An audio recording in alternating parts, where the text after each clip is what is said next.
Hello, and welcome to Play This, a Talk This podcast production. This week in our investigation of gameplay as storytelling, we will be looking at Kingdom Hearts, a PlayStation 2 game from 2002, and the result of what must have been a wild and crazy night between Disney and Square Enix. For those of you who have never heard of Kingdom Hearts, I'm sorry that you've been denied this privilege, but I'll give you a brief introduction before we dive into the nitty-gritty of today's episode. You play as Sora, a 14-year-old boy living in peace in a tiny island in the middle of nowhere with his two friends, Riku and Kairi. The three of them, particularly Sora and Riku, feel stifled by the smallness of their world and come up with a plan to build a raft and set sail for lands unknown. On the night before their departure, however, a storm hits the island and brings with it a bunch of supersized ants with yellow eyes and attitude problems. Riku gets swallowed up by darkness after putting up as minimal an effort as possible into bringing Sora with him. Kairi mysteriously vanishes into the wind, and Sora gets a Keyblade. And finally is ultimately sucked into the moon and transported to another world. Meanwhile, over at Disney Castle, King Mickey has disappeared, and Donald and Goofy are tasked to look for him. One thing leads to another, and the three of them end up setting off on a journey together. Donald and Goofy to look for King Mickey, Sora to find his two friends. Oh yeah, and to find the 99 puppies. Leon's really worried about the puppies. This video is about the very beginning of Kingdom Hearts, before any of this crazy crap happens. Specifically, 3 parts from the 2 tutorial levels that both help the player connect with Sora and reinforce the game's coming-of-age story in a way that couldn't be replicated in any other medium. The first 2 parts happen in the first tutorial level, which takes the form of Sora's dream. A dream, while cheesy and maybe a bit easy, is a great place to put a tutorial level in general. Learning how to walk and smash boxes makes a certain dreamlike sense. In dreams, you're often doing things for reasons that make sense in the dream that don't make sense after you wake up. So all the silly tutorial stuff is justified here in a way that other games... What's going on? ...don't manage to do. That's not what makes this tutorial noteworthy. At the end of the day, it's a pretty cut-and-dry tutorial for a game that came out in 2002. It's just teaching you how a controller works, essentially, except for 2 parts. The first comes in the form of 3 pedestals, each with a different weapon placed upon them: sword, staff, and shield. The mysterious voice tells Sora to choose one.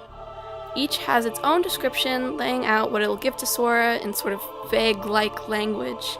I always picked the sword when I was younger, because of course I did. So he picks something, and then he is immediately asked to give up something in exchange. Now, as I said, Kingdom Hearts is a coming-of-age story. Sora, at 14, is starting to have to make decisions about who he wants to be and what he wants to do as a full-fledged adult human. In normal life, we might decide to study hard, except that means giving up playing sports. Or we might decide to pursue the Olympics, except that means missing time just hanging out with our friends. Sora's choice is not quite as hard or complex as those, since fighting is a predestined future for him, but it's reflective of those life decisions that start creeping up on us at that age.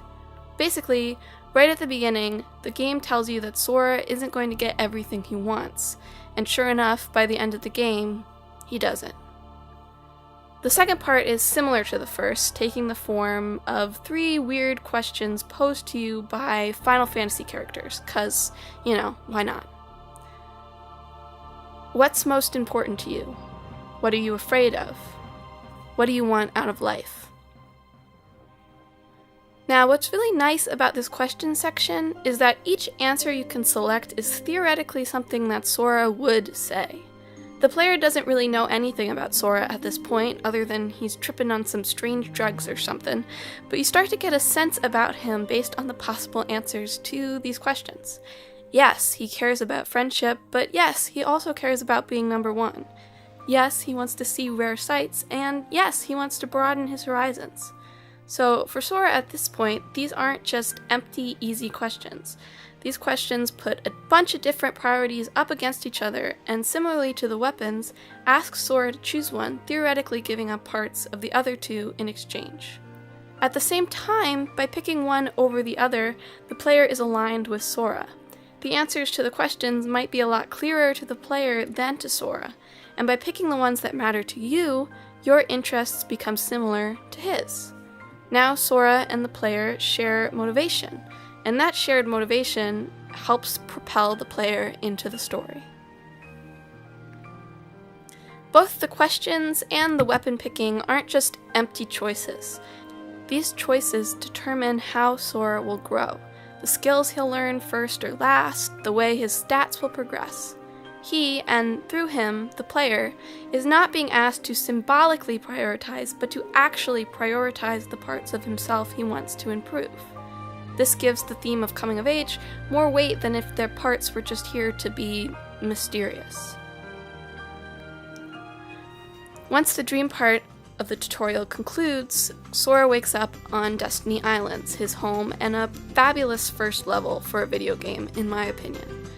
The dream taught you all the basics of the controller, and Destiny Islands lets you put those basics into practice in a nicely contained, safe space with 2 simple fetch quests that make sure you get all over the island. Of course, there's some optional content as well. You can fight Baby Titus, not Titus, I know, crazy, Baby Selfie, Waka, all 3 of them together, and you can fight Riku. You can challenge Riku to either a battle on the first day or a race on the second. And the first time you play, no matter how old you are, but especially when you're a kid, it's really hard to win. The second time you play, it's really hard to win. He does a ridiculous amount of damage, he counters in the middle of your combos, he dodges, and the terrain is difficult to navigate effectively. As for the race, you only have a vague idea about where you're going, he's a really good jumper, and that zipline is just way too tempting. The fact that Sora can barely hold a candle to him cements Sora's status as a kid with a real long way to go, and also Riku's status as someone that Sora looks up to and wants to surpass. If you do manage to beat him, even if the score is like 1-12 or something worse, Sora celebrates like it's literally the most amazing thing he's ever done in his life. And you're right there celebrating as heartily as Sora because it feels like a huge accomplishment after so many failures. And that, again, helps get the player right on Sora's side. Through these 3 simple gameplay moments, the story and main conflict is set in motion before any plot events unfold. Sora will have to face the horrifying enemy of growing up, and the player wants to see him succeed. Oh yeah, and there's the evil, yellow-eyed Aunt Shadows too, but they're probably a metaphor. Now, I could do a whole nother video comparing this tutorial level to the Kingdom Hearts 2 tutorial level, highlighting the many things they got wrong with it the second time around. Our delicious pancakes are gone!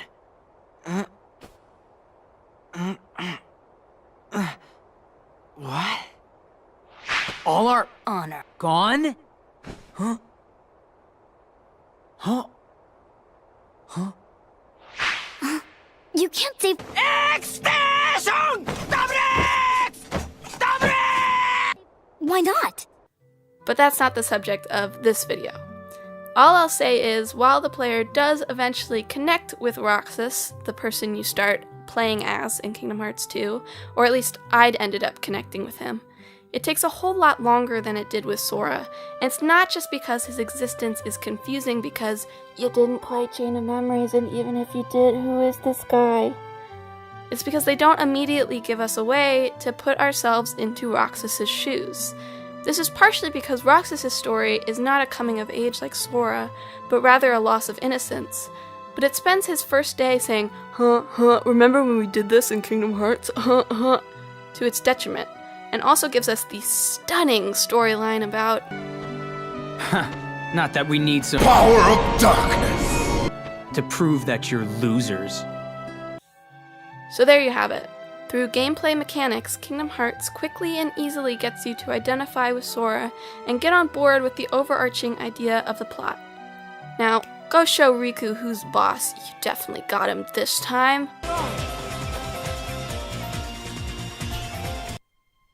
Or not.